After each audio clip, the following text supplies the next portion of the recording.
నమస్తే welcome to night TV updates చూద్దాం. ప్రధాని నరేంద్ర మోదీ హైదరాబాద్లోని ఇండియన్ స్కూల్ ఆఫ్ బిజినెస్ 20వ వార్షికోత్సవ వేడుకలకు హాజరయ్యారు. ఈ సందర్భంగా మోదీ 2001లో నాటి ప్రధాని అటల్ బిహారీ వాజ్పేయి హైదరాబాద్లో ఐఎస్బీని ప్రారంభించారని వెల్లడించారు. అప్పటి నుంచి ఇప్పటి వరకు 50,000 మంది నిష్ణాతులుగా పట్టాలు పొందారని తెలిపారు. ఆసియాలో ఉన్నత బిజినెస్ స్కూల్స్లో ఇది ఒకటని పేర్కొన్నారు. ఇక దేశ 75 ఏళ్ల స్వాతంత్ర్య ఉత్సవాలను జరుపుకోవడమే కాకుండా రాబోయే 25 ఏళ్లకు కొత్త లక్ష్యాలను ఏర్పరచుకుంటున్నామని మోదీ వివరించారు. నవభారత నిర్మాణంలో యువత కీలక పాత్ర పోషిస్తుందని విశ్వాసం వ్యక్తం చేశారు. అంతర్జాతీయంగా భారత్ సరికొత్త చరిత్రను లిఖిస్తోందని తెలిపారు. G20 దేశాల్లో వేగంగా అభివృద్ధి చెందుతున్న ఆర్థిక వ్యవస్థ భారత్ అని ఉద్ఘాటించారు. ఇంటర్నెట్ వినియోగంలోనూ గ్లోబల్ రిటైల్ ఇండెక్స్లోనూ భారత్ 2వ స్థానంలో ఉందని వివరించారు.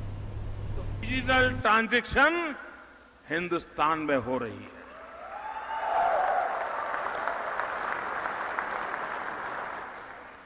हमारे हेल्थ सेक्टर को भी ये माना जाता था कि किसी बड़ी चुनौती को रिस्पॉन्ड नहीं कर पाएगा, लेकिन हेल्थ सेक्टर में रिफॉर्म की देश की इच्छा शक्ति का परिणाम हमने 100 साल की सबसे बड़ी महामारी के दौरान अनुभव किया है. कोरोना ने जब दस्तक दी तब हमारे पास पीपीई किट्स बनाने वाले मैन्युफैक्चरर ना के बराबर थे. कोरोना स्पेसिफिक जरूरी इंफ्रास्ट्रक्चर भी नहीं था, लेकिन देखते ही देखते 1100 से अधिक पीपीई मैन्युफैक्चरर्स का नेटवर्क भारत में तैयार हो गया. कोरोना की टेस्टिंग के लिए भी शुरुआत में कुछ दर्जन लैब थी. बहुत कम समय में देश में 2,500 से अधिक टेस्ट लैब्स का नेटवर्क बन गया.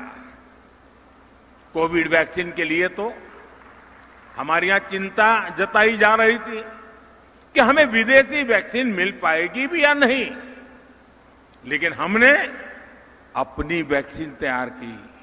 इतनी वैक्सीन बनाई कि भारत में भी 190 करोड़ से ज्यादा डोज लगाई जा चुकी है. भारत ने दुनिया के 100 से अधिक देशों को भी वैक्सीन भेजी है. इसी प्रकार मेडिकल एजुकेशन में भी हमने एक के बाद एक अनेक रिफॉर्म किए. इसी का परिणाम है कि बीते 8 सालों में मेडिकल कॉलेज की संख्या 380 से बढ़कर 600 से भी अधिक हो गई है. देश में मेडिकल की ग्रेजुएट और पोस्ट ग्रेजुएट की सीटें 90,000 से बढ़कर 1.5 लाख से ऊपर हो चुकी हैं. साथियों, पिछले 8 वर्षों में देश ने जो इच्छा शक्ति दिखाई है, उसकी वजह से एक और बड़ा बदलाव आया है. अब ब्यूरोक्रेसी भी पूरी शक्ति से रिफॉर्म्स को जमीन पर उतारने में जुटी है. सिस्टम वही है, लेकिन अब